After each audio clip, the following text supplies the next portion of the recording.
Reuma.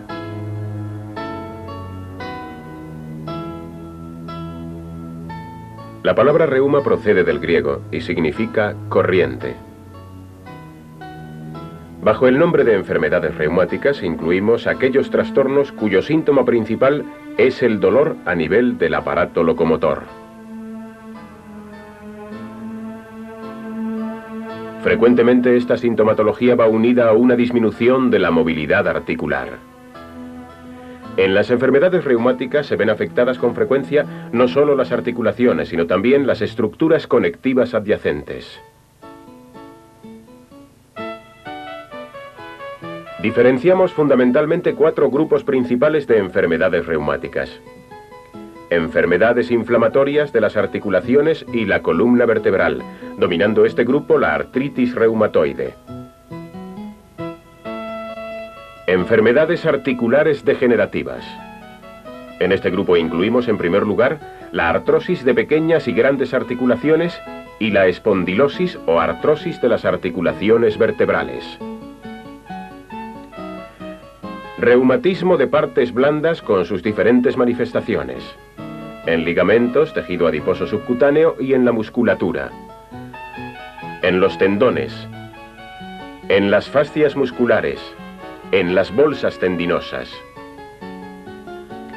Las llamadas enfermedades pararreumáticas, entre las que encontramos alteraciones del metabolismo, como por ejemplo, la gota.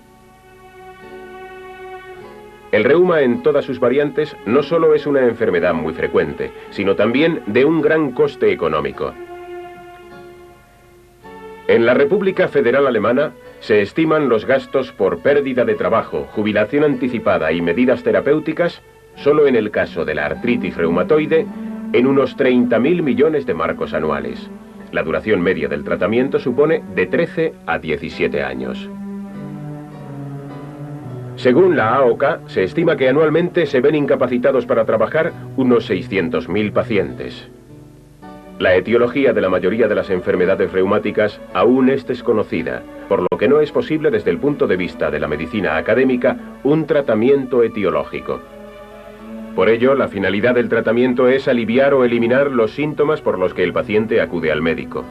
Dolor y restricción funcional, siendo posible impedir el progreso de la enfermedad.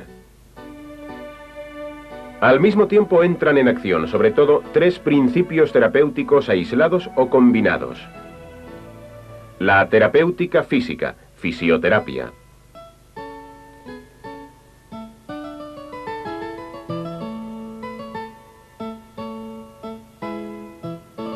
Medidas quirúrgicas.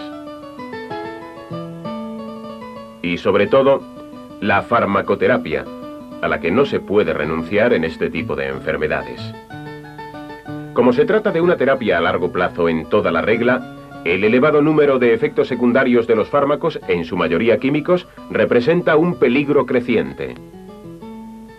A los pacientes les causan molestias sobre todo los graves efectos secundarios gastrointestinales y hematopoyéticos. De forma que ha crecido con gran fuerza la cuestión del empleo de una farmacoterapia de eficacia comparable y que seguramente esté libre de efectos secundarios. En esta película se presentan alternativas y medidas complementarias a los principios terapéuticos de la medicina académica, con las que se consigue el tratamiento exitoso de algunas enfermedades reumáticas esenciales, sin que el paciente tenga que resignarse a padecer efectos secundarios nocivos.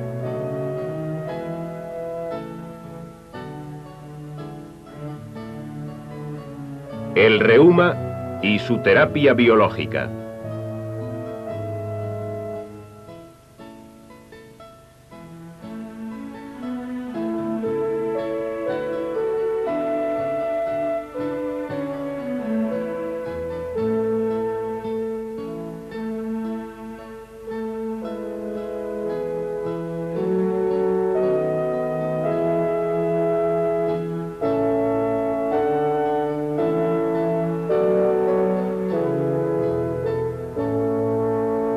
Desde el punto de vista de la homotoxicología, todas las enfermedades, incluyendo también las reumáticas, son procesos de regulación, mediante los cuales el organismo intenta, bien por eliminación, bien por deposición, eliminar los tóxicos y homotoxinas del sistema fluyente de su metabolismo.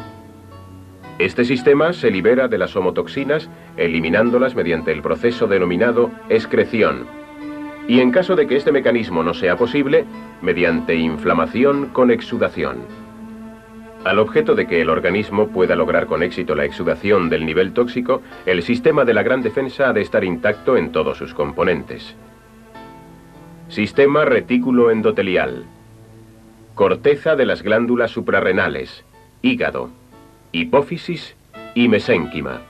Cuando el sistema de la gran defensa es insuficiente para regular las alteraciones del metabolismo, el organismo se ve forzado a eliminar las homotoxinas por medio de mecanismos de deposición. El lugar de deposición es el tejido conjuntivo. Aquí observamos cristales de pirofosfato cálcico depositados en el tejido cartilaginoso.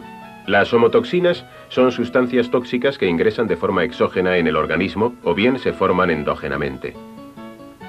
Las homotoxinas exógenas son sobre todo sustancias nocivas de los alimentos, toxinas bacterianas y virales.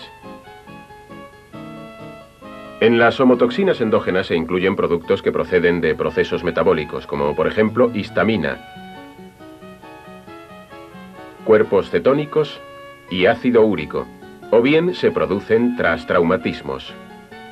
Los estudios de Pischinger sobre la regulación biológica básica han demostrado la especial importancia del mesénquima en relación con el sistema retículo endotelial en la depuración de sustancias nocivas, de forma que casi todos los procesos reumáticos han de ser considerados en el fondo como resultado de una regulación básica desorganizada en el mesénquima, hecho que debe ser tenido en cuenta en las diferentes etapas del tratamiento. Rekebeck dividió los procesos de regulación del sistema fluyente del hombre considerando la lucha contra las homotoxinas en 6 fases. Las fases de excreción, reacción y deposición abarcan procesos patológicos reversibles y, según Rekebeck, deben ser ordenadas en la tabla de la homotoxicosis a la izquierda del corte biológico. Todas las demás fases, como las de impregnación, degeneración y neoformación, se caracterizan por lesiones y destrucciones crecientes de sistemas enzimáticos celulares. Las enfermedades reumáticas también se encuentran en esta tabla de 6 fases. Por ello, el objetivo de una terapia antihomotóxica debe ser una vicarización regresiva, es decir, producir en la tabla de homotoxicosis un desplazamiento derecha-izquierda dirigido hacia la autocuración. Cuando esto ya no es posible, se debe intentar en cualquier circunstancia evitar una vicariación progresiva, es decir, impedir una posterior evolución del organismo hacia las fases de degeneración y destrucción. Queremos establecer un principio de ordenación de algunas enfermedades reumáticas y sus posibilidades terapéuticas. Vamos a comenzar con un importante grupo de enfermedades articulares inflamatorias, el de la artritis reumatoide o poliartritis crónica. Los síntomas cardinales que diagnostican una artritis reumatoide son rigidez articular por las mañanas,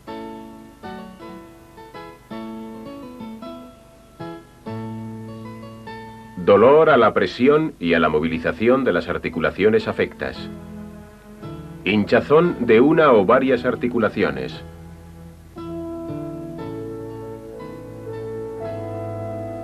alteraciones radiográficas, pruebas reumáticas positivas en el 70 a 80% de los casos aproximadamente. Elevación de la velocidad de sedimentación globular.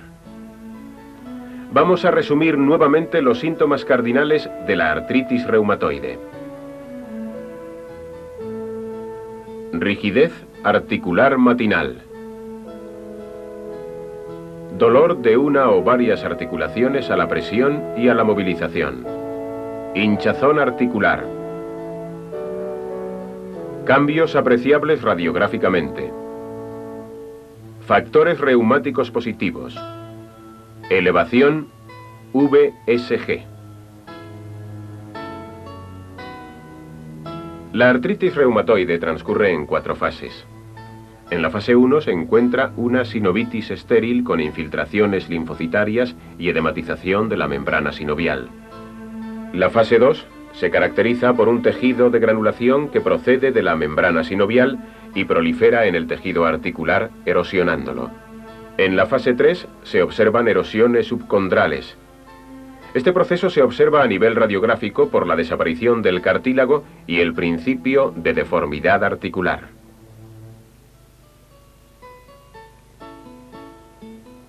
Finalmente, en la fase 4, debido a una anquilosis fibrosa u ósea, queda una articulación no funcional.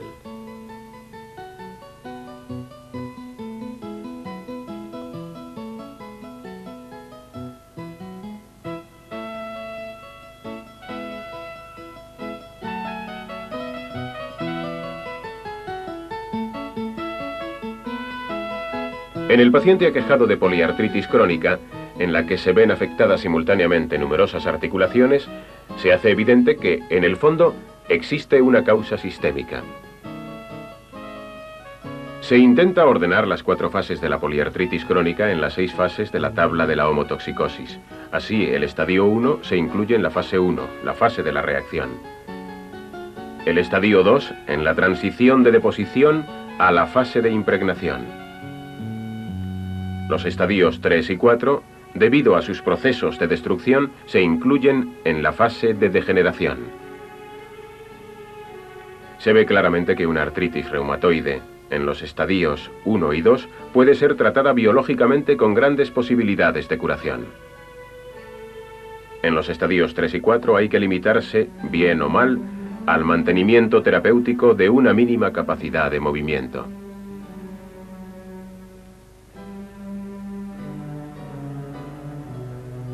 Los procesos de vicariación están determinados individualmente, por ejemplo, por características constitucionales e influencias genéticas, por lo que no se pueden prever. Se supone actualmente que la artritis reumatoide se debe a mecanismos de autoagresión.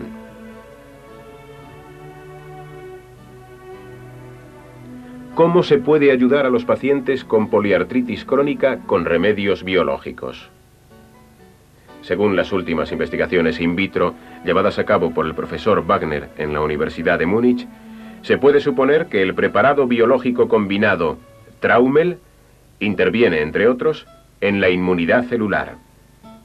Como lo demuestran numerosas investigaciones clínicas, Traumel posee destacadas propiedades antiinflamatorias, antiedematosas y analgésicas.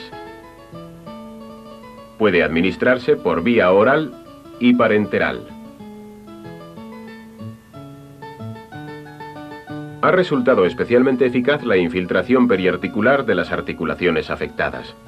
Administrando regularmente Traumel en las fases 3 y 4 nos evitamos el empleo de antiinflamatorios, antirreumáticos e inmunosupresores, de molestos efectos secundarios. Vamos ahora al segundo gran grupo de enfermedades reumáticas, a las enfermedades degenerativas de las articulaciones, a la artrosis. Las artrosis están numéricamente en la cumbre de todas las enfermedades reumáticas. Los datos estadísticos, según Wagenhäuser, han mostrado que el 60% de todos los pacientes reumáticos están afectados por artrosis o espondilosis. Las artrosis se localizan preferentemente en grandes articulaciones que soportan un gran peso y en articulaciones vertebrales. Se trata de una enfermedad degenerativa del cartílago articular hialino e incluye 4 fases. La fase 1 no tiene síntomas clínicos.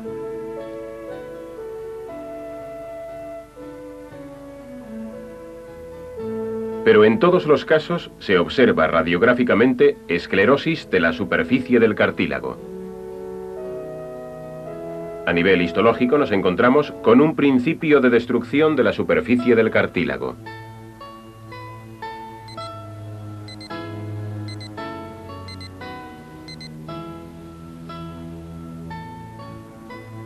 La fase 2 se caracteriza clínicamente por una rigidez matinal y un patente dolor progresivo. En la radiografía se pueden encontrar en la superficie articular cambios y el comienzo de la formación de osteofitos.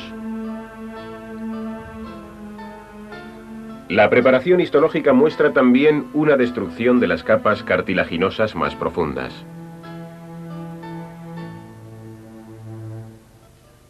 La fase tercera se caracteriza por una persistente y dolorosa limitación del movimiento, con una aguda agravación al hacer esfuerzos.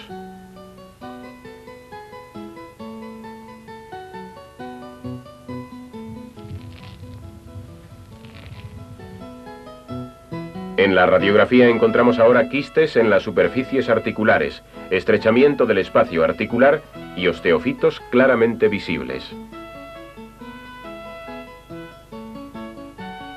En la preparación histológica se observa que el cartílago está destruido hasta el límite del hueso. La esclerosis del hueso subcondral se aprecia a modo de calvas óseas.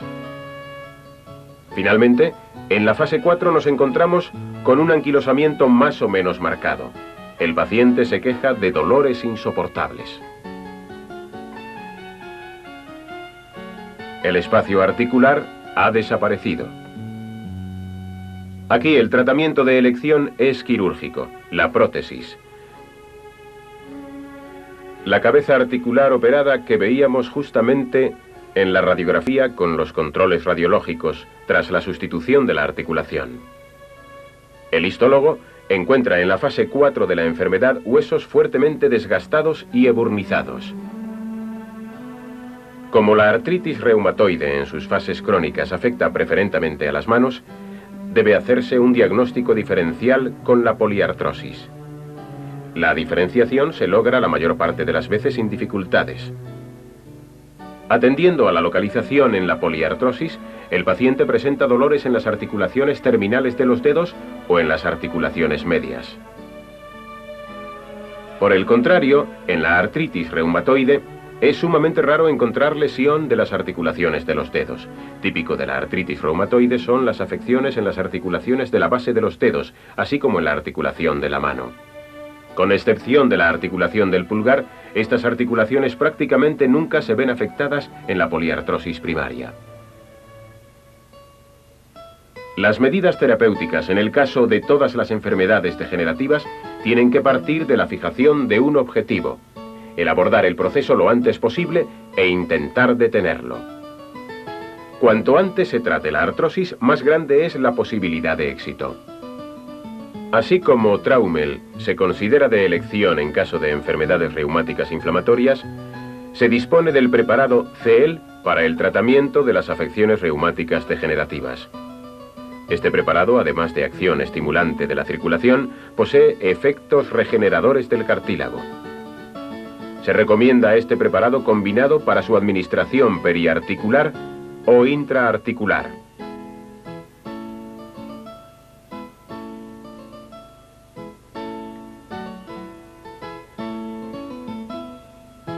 La gonartrosis, en proporción del 50%, es la forma más frecuente de artrosis. Aquí podemos ver el tratamiento mediante infiltración periarticular con el preparado CEL de una artrosis de rodilla.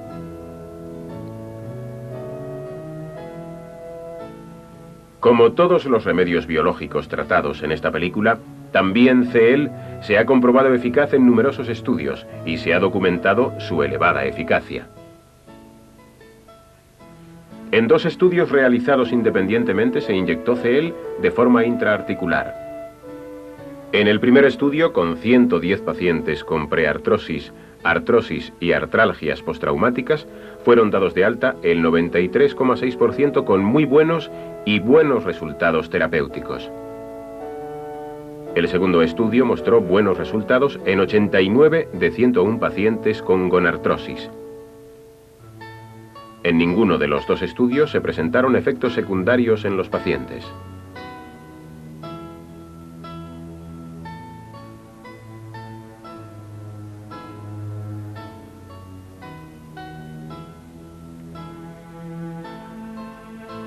La inyección intraarticular de CEL, realizada correctamente, no presenta ningún problema.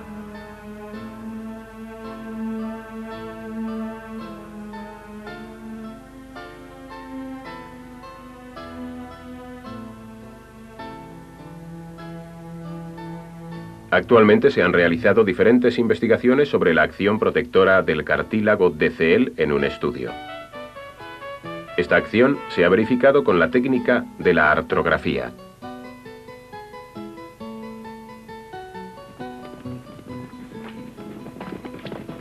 Son también interesantes los estudios en medicina veterinaria, que disipan las dudas sobre el efecto placebo de la medicación homeopática.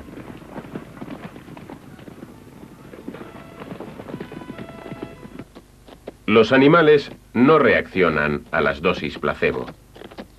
En un estudio de más de 2 años, fueron tratados en total 36 caballos, afectos de artropatías degenerativas, con CEL. Y por citar un ejemplo, el resultado fue que el 84% de las lesiones en la articulación del corvejón evolucionaron positivamente. Se encontró digno de mención en este estudio que donde CEL no ayudaba, todas las demás terapias clásicas fallaban.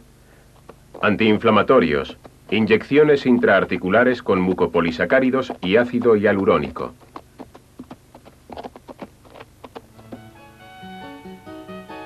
En la espondiloartrosis de la columna vertebral, así como en todos los procesos reumáticos degenerativos, los estudios clínicos han demostrado el éxito obtenido, además de con la infiltración local de CEL, con la administración de Discus compositum. Este remedio contiene en su fórmula sustancias activadoras del metabolismo que actúan preferentemente sobre las estructuras del tejido conjuntivo, así como remedios individuales cuya acción abarca los síntomas dolorosos típicos a niveles de articulaciones y partes blandas. Infiltrado en los segmentos de la columna vertebral o en el locus dolendi, tiene un efecto casi inmediato y en largos periodos de tiempo tiene un efecto analgésico persistente. Las recidivas raramente se presentan y cuando ocurren son de débil intensidad. El transcurso de una artrosis es lento, pero a veces se presentan exacerbaciones agudas que se caracterizan por los síntomas típicos de la inflamación.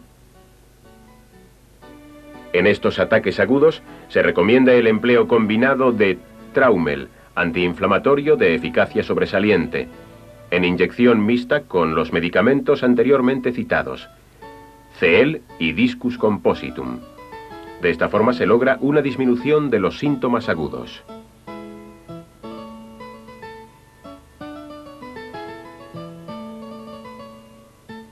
Bajo la denominación de reumatismo de partes blandas se incluyen todas las enfermedades reumáticas que se localizan a nivel de las partes blandas del aparato locomotor, en la musculatura esquelética, vaina tendinosa, ligamentos, haces y sinovias.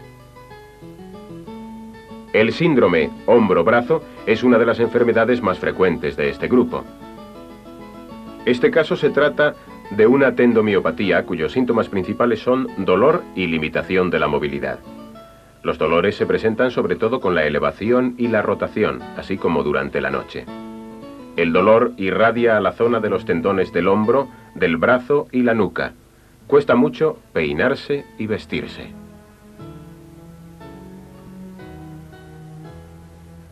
Casi con la misma frecuencia se enfrenta el médico a las epicondilitis, conocida vulgarmente también como codo de tenis. Esta inserción tendinosa, en la mayoría de los casos, sufre una sobrecarga crónica. Se manifiesta por dolor local al tacto y a la presión, y por una restricción dolorosa de la movilidad.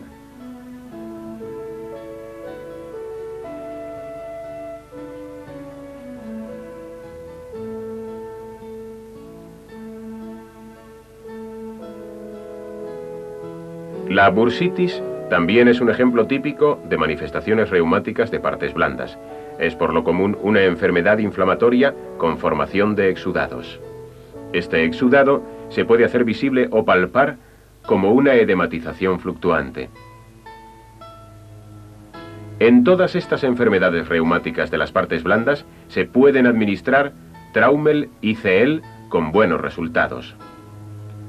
Un vendaje con Traumel pomada potencia la acción terapéutica.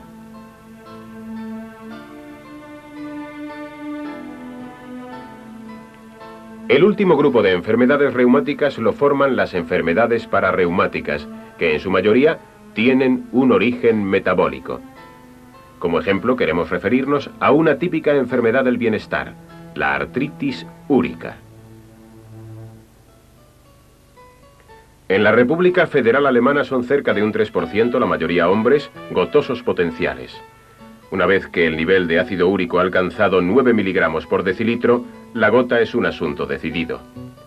Como fase 1 de la gota se considera la hiperuricemia, que se adelanta a las afecciones verdaderas y es el único dato que confirma una predisposición.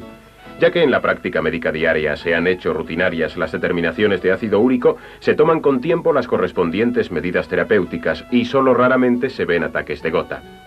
Estos ataques son típicos de la fase 2 de la enfermedad y se manifiestan por la típica inflamación articular, que es muy dolorosa. Esta fase 2, conocida por artritis aguda intermitente, es presagio de un ataque de gota agudo y puede persistir desde unos días a pocas semanas. Entre los ataques de gota aislados hay largos intervalos, desde meses hasta años. La articulación del dedo gordo del pie es la que con más frecuencia, 80% de los casos, se ve afectada. Le siguen las articulaciones tibiotarsianas con una frecuencia del 10%. En la fase 3 de la artritis úrica, gota crónica poliarticular, se encuentran graves deformaciones articulares, tofos y anquilosis. Aparte del decisivo tratamiento dietético, se recomienda en el caso de la gota un tratamiento homeopático con acidum benzoicum, brionia, colchicum y sales de litio. Estos componentes están contenidos en colchicum in gel, rododendronel, neuralgo reum in gel y litiumel.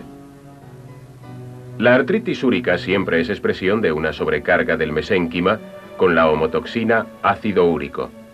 Por eso se entiende por sí mismo que en esta fase de deposición es importante la activación de las funciones básicas mesenquimales para cortar la bicariación progresiva hacia la cirrosis renal. Por este motivo es conveniente comenzar semanalmente con 2 inyecciones de coenzime compositum, pues este remedio complejo contiene sustancias activadoras del mesénquima. Resumiendo, podemos afirmar que en amplio abanico de enfermedades reumáticas hay algunas indicaciones importantes y estadísticamente frecuentes que son sumamente accesibles para un tratamiento biológico. Las grandes ventajas de este tratamiento son las siguientes. La eficacia de los antirreumáticos biológicos es comparable en muchos casos a los fármacos químicos. Están totalmente ausentes los efectos secundarios nocivos en el tratamiento biológico.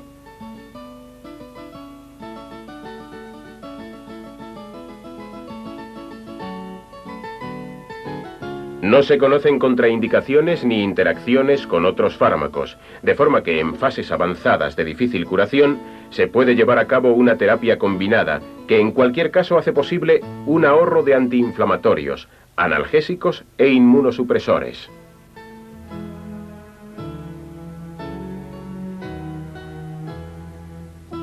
Un argumento que no debe subestimarse. El tratamiento con bioterápicos es de menor coste, con una eficacia comparable.